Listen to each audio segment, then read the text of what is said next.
Good morning. Samahan nyo kami sa road trip namin going north. Ang main destination na kailangan natutuntunin natin is ang Cape Reinga. Pinaka tuktok, pinaka north part ng North Island ng New Zealand. Target date natin is 3 days road trip. First day from Mount Wellington, Auckland. Magdadrive tayo going to Paihia. Tara, samahan nyo kami.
Sa accommodation natin, try natin mag-early booking para makapag-init ng mga foods.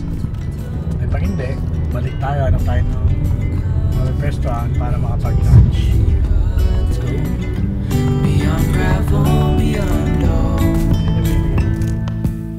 Almost 3 to 3.5 hours or 235 kilometers from Auckland ay matatagpuan ang isa sa mga hidden gems ng Northland, New Zealand, ang bayan ng Paihia. Ang bayang ito ay kilala bilang gateway sa mga dive sites and sandy beaches ng Bay of Islands, na grupo ng mga isla na nagkalat at nakapaligid sa Northern Island ng New Zealand. Dito din matatagpuan ang Waitangi Treaty Grounds, kung saan nilagdaan ang isang kasunduan sa pagitan ng Maori Chiefs at ng British Crown upang itatag ang kolonyal ng Britanya sa New Zealand. Hindi din magpapahuli sa food trip ang Paihia. Sa kahabaan pa lang ng Marsden Road at Williams Road ay napakadami ng food choices.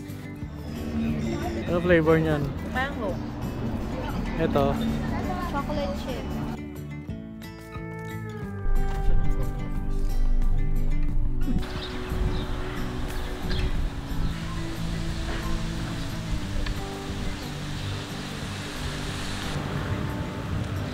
Andito na tayo sa may Paihia.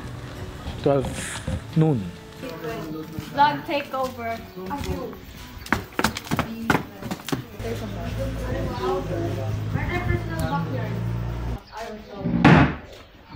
There's a television and a chair.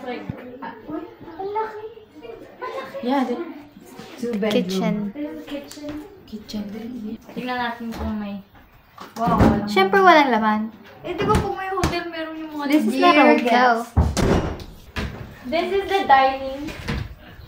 Wow. We have 1, 2, 3, 4, 5, 6. Sila.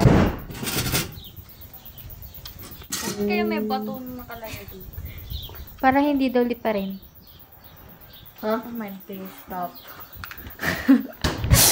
Stop.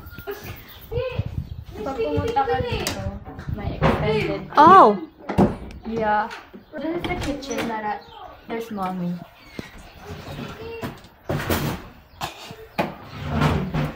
So there is a toilet. Malamang dyan ako mamaya. Then a bathroom with a shower. And the sink, yeah. And here we have 2 rooms. This one has 1 bedroom. I don't know who's gonna sleep there. And at the other room here, there's 3.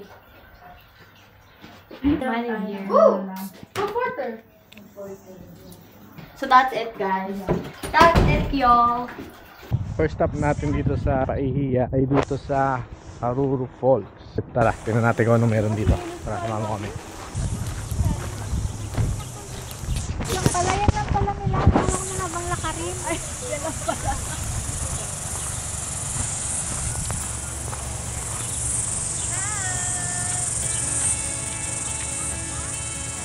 Matatagpuan sa Northland region ng New Zealand.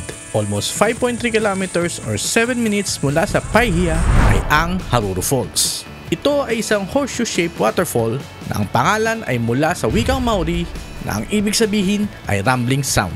Ang Haruru Falls ay bahagi ng Waitangi River at isa ito sa kauna-unahang lugar sa bansa na naging Maori River Port. Hindi man ito kasing taas na ibang talon, pero ang kakaibang kurba at malakas na agos nito ay nagbibigay ng sarili niyang ganda. Sa araw ng pagbisita namin, tahimik ang Haruru Falls. Walang lumaragas ang agos at walang malalakas na bagsak ng tubig. Pero sa gitna ng katahimikan, naroon at nananatili pa din ang kanyang ganda.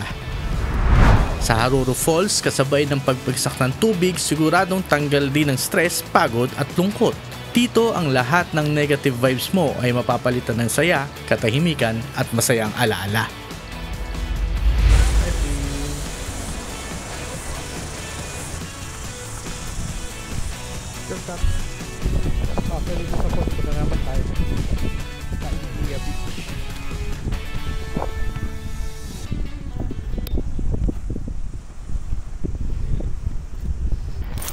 Dito na tayo ngayon sa Teti Beach, dito pa rin sa Paia. Hirap po sa mga pangalan ng lugar dito, sorry ah. Correct nyo na lang ako kung mali. Pero ito siya. Tingnan nyo.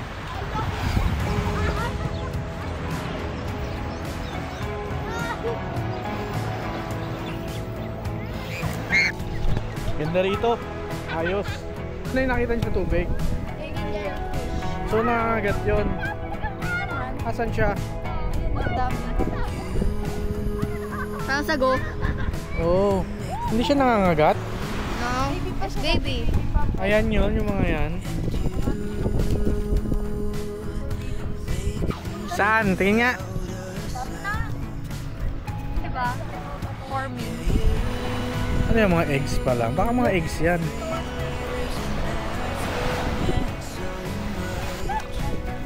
Ano ginagawa nyo? Pipiko kayo?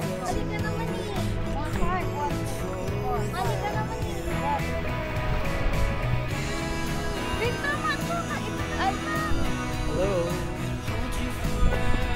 Pipiko sila. Nani ako? Sa Paia, naranasan namin hindi lang ang magandang tanawin kundi ang kwentong maganda ring ikwento sa inyo.